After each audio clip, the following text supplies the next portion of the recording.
Buenas tardes, queridos estudiantes. Vamos a iniciar nuestra clase de ética y es la última hora que vamos a dedicar al utilitarismo de la regla o utilitarismo de reglas. Es la cuarta concepción o la cuarta teoría del deber. ¿Cómo determinamos lo que es nuestra obligación? Bien, una de las, resumiendo las críticas que hace, bueno, por lo menos una de las más importantes, que el utilitarismo de la regla hace al utilitarismo del acto, es que no porque un, un acto tenga buenas consecuencias es obligatorio hacerlo, o al revés. No porque un acto tenga malas consecuencias esté prohibido. Entonces, podría tener malas consecuencias, pero es obligatorio hacerlo. ¿Sí? Bien. Entonces, voy a escribir eso en el pizarrón porque me parece que es importante y merece la pena que no sea olvidado. ¿Sí?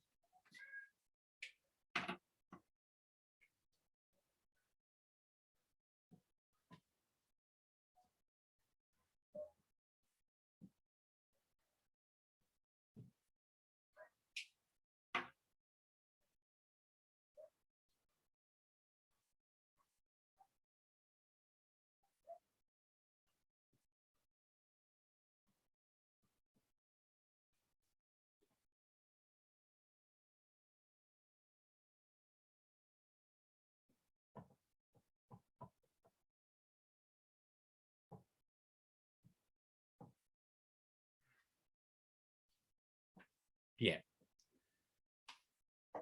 Ya. Mm.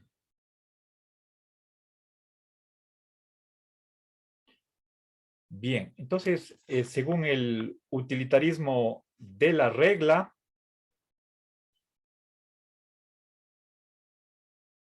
no solamente hay que tomar en cuenta las consecuencias, sino también interesa actuar respetando principios, reglas.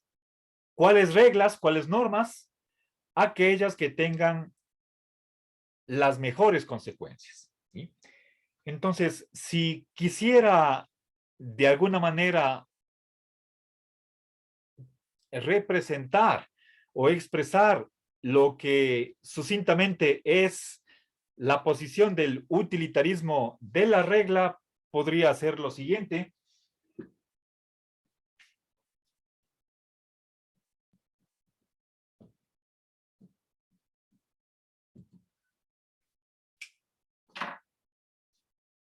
A ver, tenemos, sabemos que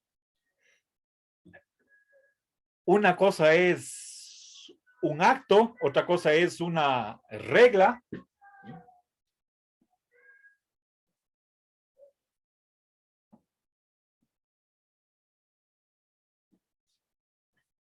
A ver, una acción particular, a ver,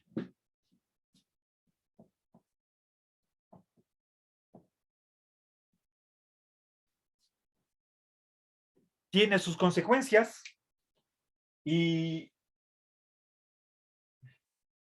la regla, es decir, el hecho de que nosotros nos acomodemos nuestra conducta, nuestro comportamiento a ciertas normas, como una práctica general que hace toda la gente. Entonces, también esa práctica general va a tener consecuencias. Ahora, la pregunta es, ¿cómo hago yo la valoración moral de este acto particular? Según el utilitarismo de la regla, puesto que estamos en ambos casos tanto del utilitarismo del acto como de la regla, estamos ante una teoría consecuencialista, lo cual quiere decir que son las consecuencias determinantes de la obligación moral. Pero nos podemos hacer la pregunta, ¿las consecuencias de qué? Según el utilitarismo de la regla, las consecuencias del acto particular no cuentan, podemos decir, para nada. Son irrelevantes. Y eso es precisamente lo que decía anteriormente. A ver, el deber, lo que se tiene que hacer,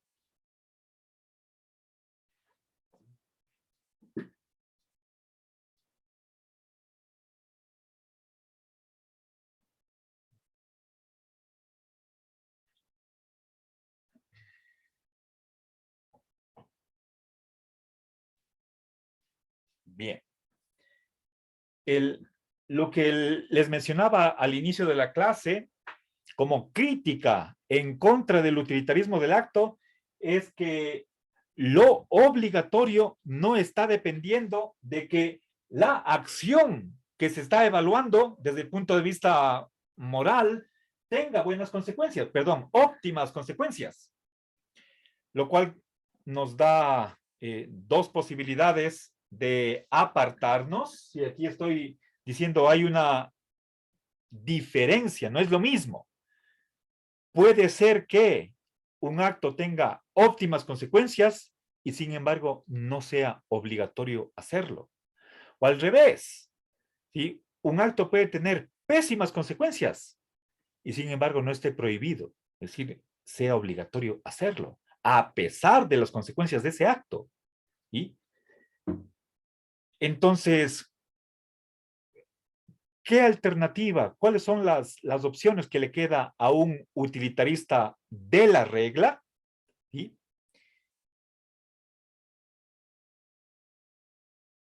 Si es que es consecuencialista, como de hecho lo es, entonces las consecuencias tienen que contar, y más que eso, son el factor determinante de la evaluación moral que va a recibir un acto. Pero estas consecuencias pertenecen a la regla, a la práctica general, y no al acto particular. ¿Sí?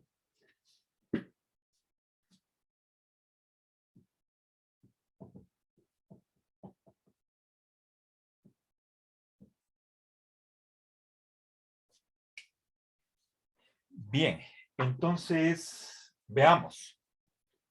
Aquí estoy hablando, si es que las consecuencias es el factor definitorio de la moralidad, entonces estamos ante una versión de consecuencialismo, pero estas consecuencias no son del acto particular, sino de la regla. ¿Sí? Entonces, ¿cómo vamos resumiendo ya y con esto el, a cabo la descripción de la teoría? Nuestro problema es el de saber si es que qué calificativo merece esta acción particular, la que sea. ¿Sí? Y podemos nosotros estar pensando en general, no solamente en qué es obligatorio, qué es lo que debo hacer, sino también más en general, qué es lo que no puedo hacer, lo que está prohibido, o lo que sí puedo hacer, lo que me es lícito, aquello a lo que tengo derecho de hacer, lo que no se me impide. Según el utilitarismo del acto, la evaluación que vamos a hacer con respecto a ese acto particular está dependiendo de las consecuencias, pero de la regla. ¿Sí? Entonces, recuerden, este es el nivel de la universalización. ¿Sí?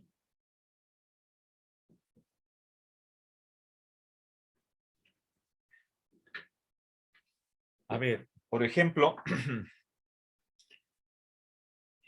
piensen ustedes si es que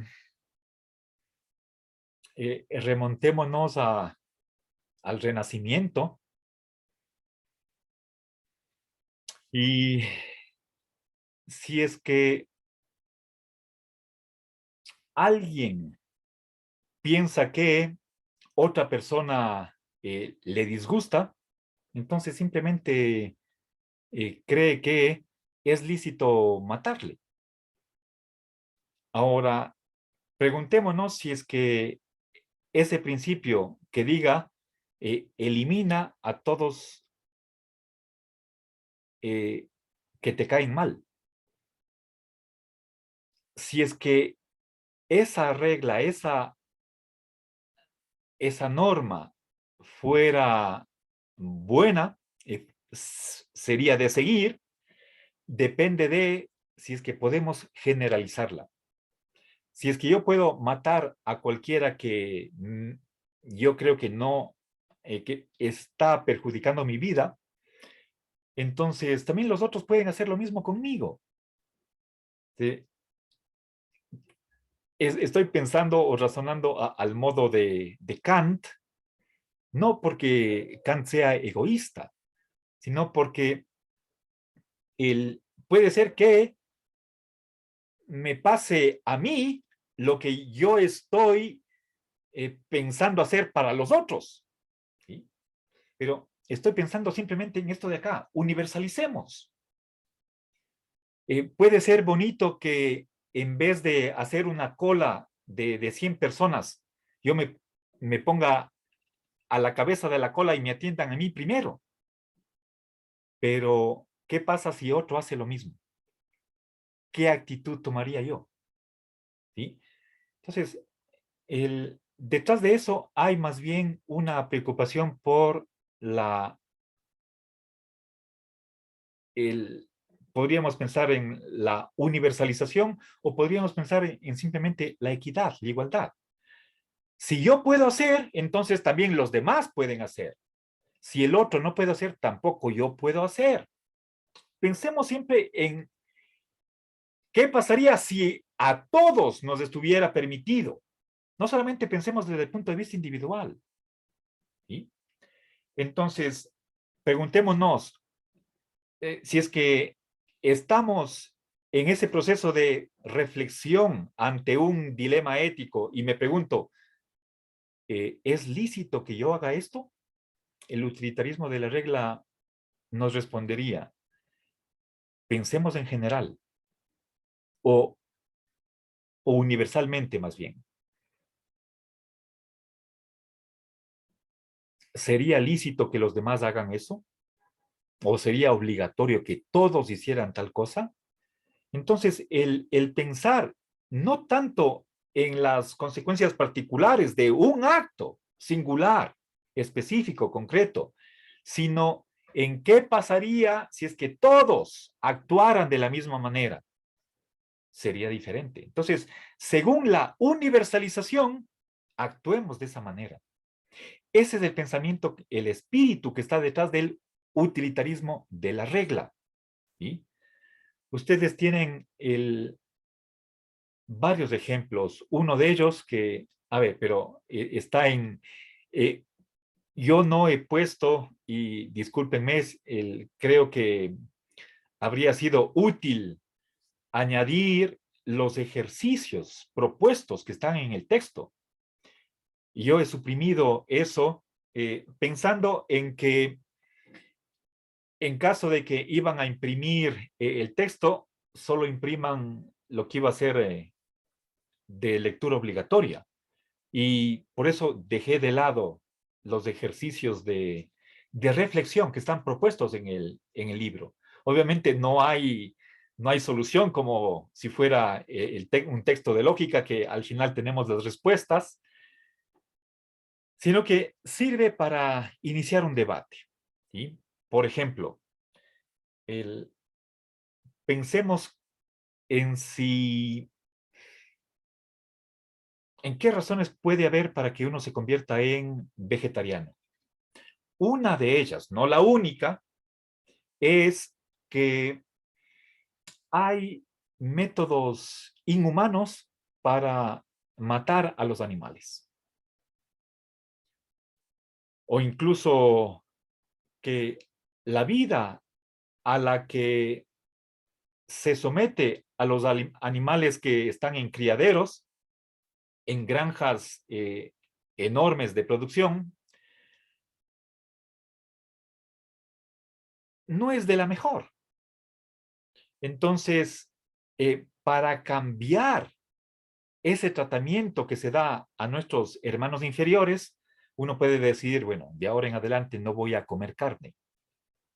Entonces, ¿qué se le puede decir a ese individuo? Estimado, le podemos decir, admiramos mucho su actitud humanitaria, que está muy bien, le felicito, pero podemos decir, ¿en qué cambiaría la situación mundial con que usted deje de comer carne? Si son miles de millones los carnívoros, con que usted dé un buen ejemplo, no va a pasar nada. ¿Sí? Uno es ninguno. ¿Sí? Entonces, ¿qué se podría decir frente a esa acusación de que ese aporte de un grano de arena es insignificante cuando pensamos a nivel mundial? Desde el punto de vista del utilitarismo de la regla, se podría defender el vegetarianismo diciendo que lo, lo que hay que hacer, lo que se debe hacer, depende de qué resultaría, qué tendríamos si es que todos actuaran de la misma manera. Es decir, es verdad, con que uno deje de comer carne, no pasa nada. Pero si es que todos dejaran de comer carne, entonces estaríamos cambiando, habría ahí un impacto a nivel mundial. ¿Sí? Este rato me acuerdo de uno de los boicots a esa regla discriminatoria en Estados Unidos de que los negros tienen que sentarse en la parte trasera del bus. No puede ocupar los asientos delanteros porque está reservada para la gente blanca. Los negros dejaron de utilizar bus en Montgomery en los años 60. Todos. Y así pasó un año. Y obviamente las compañías de transporte a la final tuvieron que ceder. Pero después de una larga lucha en que la gente tenía que buscar métodos para llegar desde la casa al trabajo.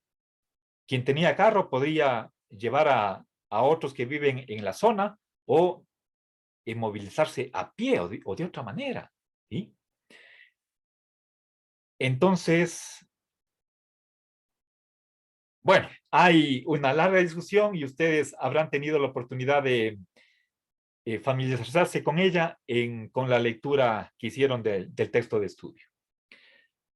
Ahora, finalmente voy a añadir una crítica al utilitarismo de la regla y con eso cerramos este acápite, ¿sí? o esta unidad que es sobre los deberes, la teoría del deber.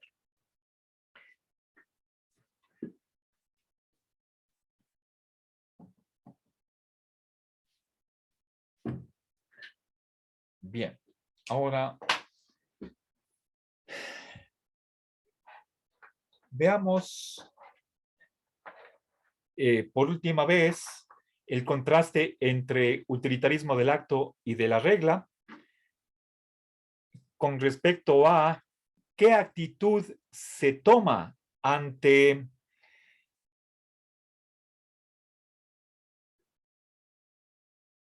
la siguiente situación. ¿Sí?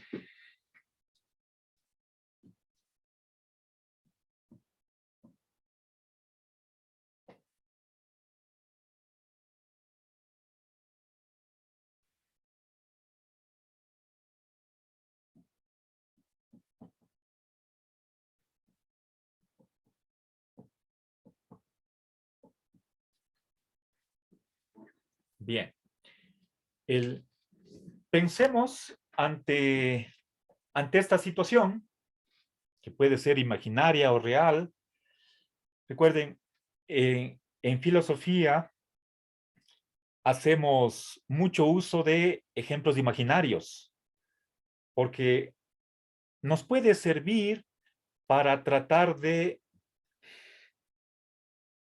hacer priorizaciones. ¿Qué es lo primero? ¿Qué es lo secundario? Lo que está subordinado. Ahora, a propósito, elijo aquí esta palabra que es extremista, radical. Me estoy refiriendo a que en una ocasión particular, el cumplir esta regla tiene resultados pésimos. ¿Sí? Bien. Ahora,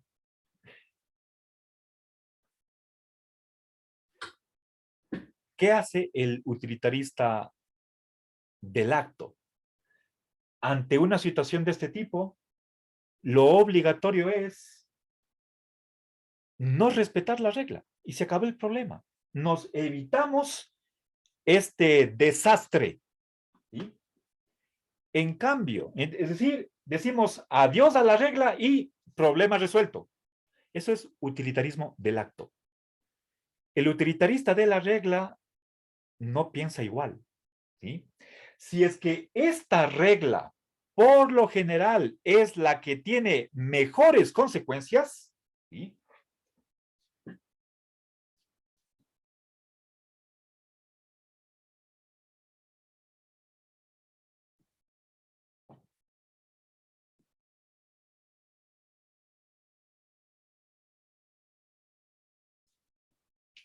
A ver, eh,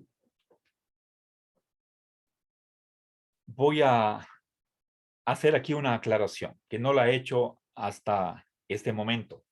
Primera vez que voy a enunciar y es importante, por favor, pongan atención. Recuerden, para el utilitarismo de la regla tenemos que actuar por principios, de acuerdo con normas. Y esas normas se deben respetar. Lo que pasa es que no son normas sencillas, como que se las pueda enseñar a niños de primer grado, de 6 años, sino que son reglas complicadas.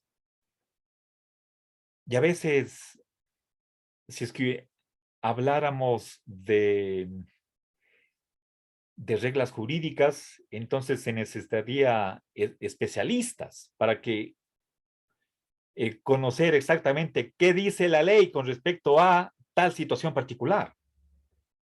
Es lo que se llama la casuística, que no he mencionado antes. ¿Sí?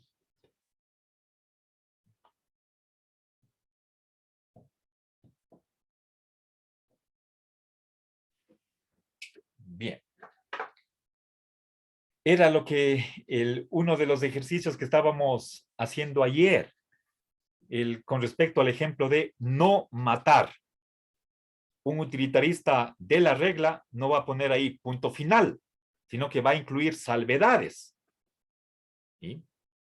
Es decir, está bien no matar, eso es correcto, pero no podemos tomarlo como una prohibición absoluta, sino que dentro de la regla de no matar hay que incluir una lista de todas aquellas circunstancias en las que nos es lícito matar.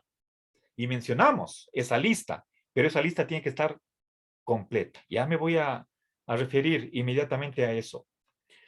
Ahora, se supone que hemos hecho ese trabajo y conocemos cuál es la regla con respecto a el respeto a la vida. ¿Ya? En vez de tener la regla sencillísima, muy simple de no matar y punto, vamos a tener una serie de casos que van a complicar la regla. No es que se están permitiendo excepciones, o si quieren ustedes, esa sería simplemente una manera posible de expresarnos, de hablar, pero en el fondo La regla no es simplemente no matar, sino que dentro de la regla están incluidas, si quieren ustedes, las excepciones. Pero entendámonos que no es que tenemos una regla y en un caso particular que no está en la regla, nosotros hacemos a un lado la regla y hacemos lo que no nos dice la regla. No, eso es propiamente una excepción. Hablando con propiedad, la regla, abandonamos esa visión simplista de que la regla sea sencillita como no matar, sino que hacemos una elaboración de una regla mucho más complicada para introducir dentro de ella todas las salvedades. Y al final no podemos poner un etcétera o puntos suspensivos. No podemos dejar la puerta abierta a más salvedades, sino que más bien decimos, y estas son todas las salvedades. No hay nada más. Punto final.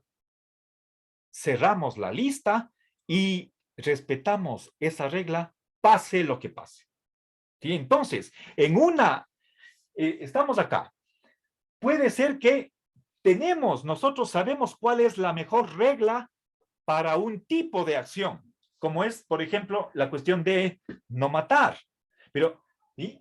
Sabemos cuál es esa regla complicada, larga, que puede tomar varias páginas para enunciar todos los casos de respeto a la vida.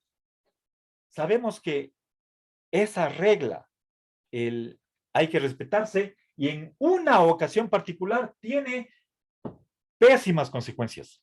¿Qué hace el utilitarista de la regla con respecto a esta situación? Pues hay que respetar la regla. ¿Por qué? Porque sabemos que esa regla es la que tiene las mejores consecuencias y por lo tanto estamos obligados a obedecerla. Aunque en un caso particular tenga malas consecuencias. Eso ya estaba dicho desde el comienzo de esta hora. ¿Sí? El utilitarista de la regla, por lo menos el espíritu, ¿sí? la tendencia, el movimiento, la corriente que va por esta dirección, trata de evitar hacer lo que hace el utilitarista del acto, que cuando se topa con una situación particular en la cual obedecer una regla tiene pésimas consecuencias, nos viene un desastre, se cae el mundo, entonces no, en este caso rompemos la regla y ¿qué tenemos? Las mejores consecuencias. En principio eso no puede aceptar el utilitarista de la regla, y por lo tanto, ¿sí? Aunque por lo general en la mayoría, en el 99,99% de los casos, tenemos que seguir la regla, ¿sí? Aunque si en una aplicación particular de la regla que sabemos tiene las mejores consecuencias, si en esa aplicación particular el obedecer la regla va a conducir a pésimas consecuencias, simplemente hay que aceptarlas. No podemos hacer excepciones. ¿Sí? Bien, digo, esto sucede así en general, tomémosle como la tendencia del utilitarismo de la regla. Seguramente debe haber, yo no puedo, lastimosamente, discúlpenme, no les puedo dar el ejemplo, el nombre y apellido de un filósofo que utilitarista de la regla y que sin embargo crea que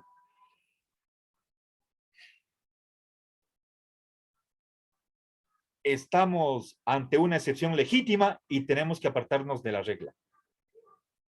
Eso va en contra del espíritu del utilitarismo de la regla. La idea es que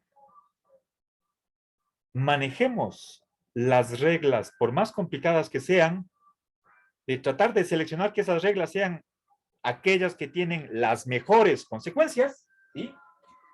Y nos apegamos a ellas de modo estricto, pase lo que pase. en una aplicación particular. ¿Sí? Bueno, ahora, una vez que he aclarado una diferencia fundamental entre ambos tipos de utilitarismo, añado la crítica que les anticipé. Y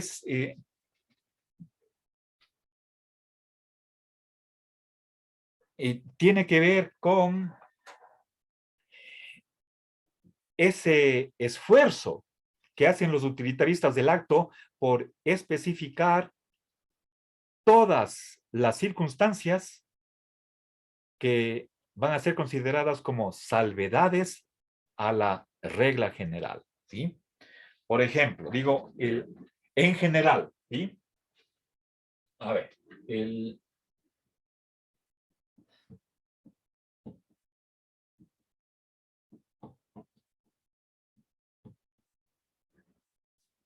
tenemos aquí una orden, un mandato, por ejemplo, el de cumple tus promesas.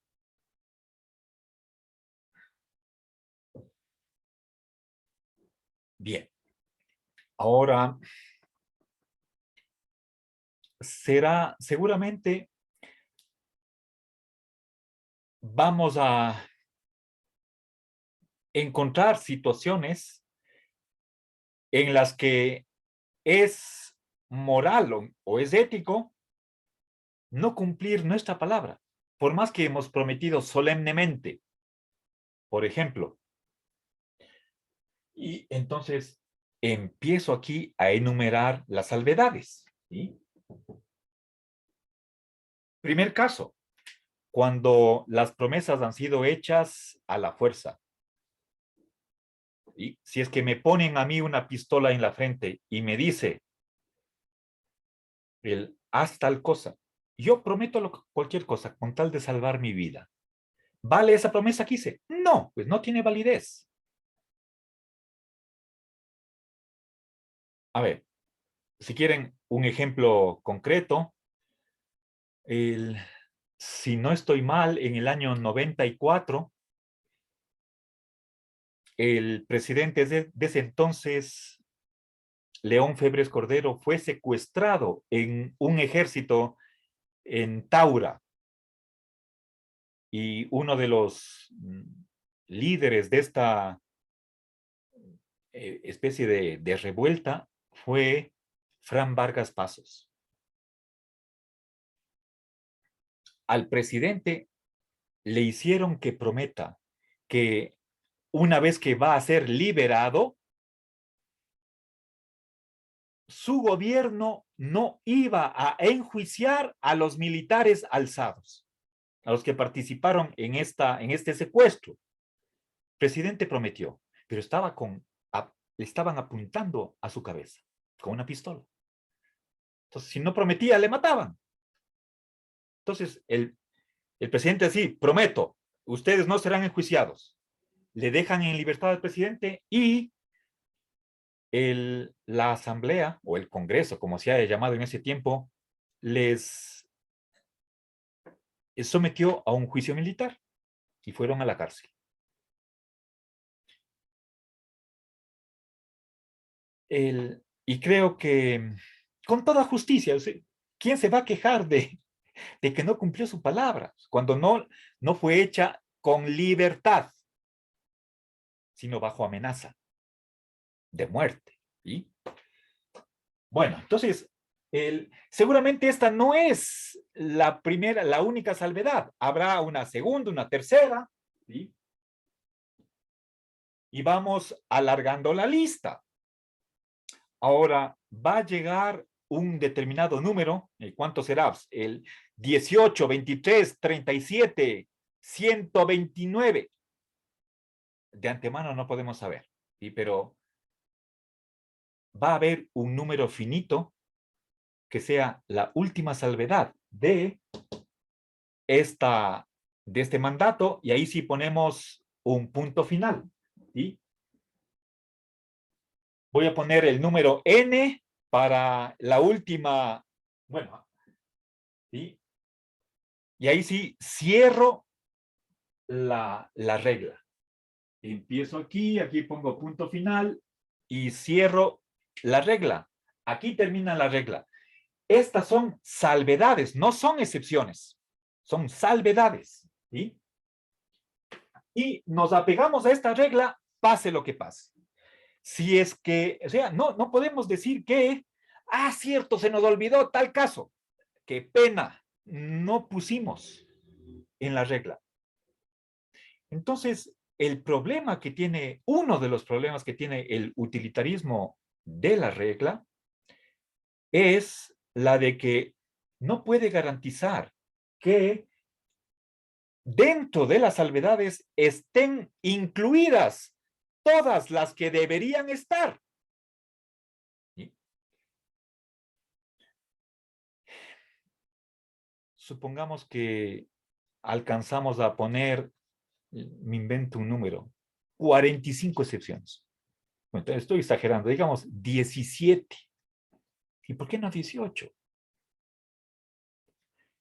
Somos nosotros, o sea, tan sabios como para saber toda legítima excepción que debe estar incluida. Lo que podríamos decir es, por lo que sabemos hasta ahora, estas son las excepciones, pero ¿qué nos garantiza que el día de mañana aparezca una nueva situación y que en realidad cuando la consideramos, pensamos que sí, tiene que estar aquí incluida en la regla? Entonces, seguimos añadiendo esta no ha sido la última, sino que ponemos bueno, pongamos lo que nosotros creíamos que era la última salvedad era la N, pero después aparece otra que ha sido la M. Y si esto pasa el día de mañana, ¿y por qué no eh, después de una semana, o bueno, después de un tiempo, aparece una tercera salvedad que sí debíamos? Entonces, este no es un trabajo que está acabado, que está hecho de una vez y para siempre, sino que contrariamente a lo que piensa el utilitarista del acto, perdón, el utilitarista de la regla, esto es una labor que debería estar abierta, que no podemos decir que nosotros hemos formulado todas las salvedades y que no se puede hacer ninguna excepción más. ¿Sí? Entonces, si es que eso es así, ¿sí? A ver, ¿qué problema? Voy a escribir la crítica que estoy haciendo. ¿Sí? No hay garantía de que se hayan agotado, que se hayan incluido dentro de la regla todas las salvedades. Ese es, a ver, esa es la crítica, ¿sí?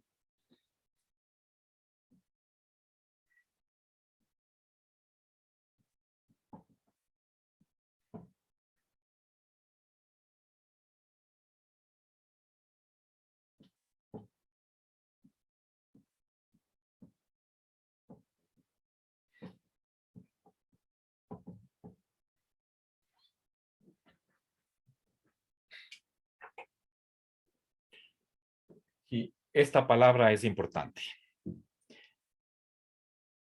No podemos estar seguros, tener certeza total de que hemos acabado este trabajo y que estamos en posesión de la regla en cuya lista de salvedades están agotadas todas ellas.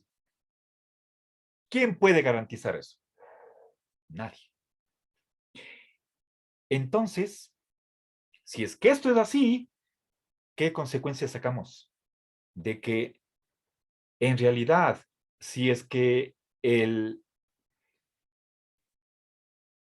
deseo que tenía el utilitarista de la regla era el de superar al utilitarista del acto, el problema es, ¿consigue eso el utilitarista de la regla o no lo logra? y por lo tanto no habría en la práctica diferencia entre ambos tipos de utilitarismo. Y entonces el utilitarismo de la regla se reduciría al utilitarismo del acto. Y esa puede ser una de las razones por las cuales muchos filósofos simplemente hablan de utilitarismo sin hacer esta distinción, porque quizás en el fondo no hay esa distinción, no se logra, por este problema de que no podemos tener seguridad de que hemos acabado ese trabajo, esa tarea de enumerar todas las salvedades a una norma. ¿Sí? Bueno, con esto, aunque pueda parecer que es una crítica fulminante, no quisiera dar esa apariencia. Seguramente hay utilitaristas de la regla que han presentado varias respuestas a esta dificultad y como ustedes podrán haber anticipado, la discusión no está cerrada y continúa. Bueno, queridos estudiantes, espero que les haya resultado esta clase interesante. Les animo para que profundicen, hagan otras lecturas suplementarias y con esto acabo la clase de hoy. ¿Sí? Un gusto y una buena tarde. Que pasen bien.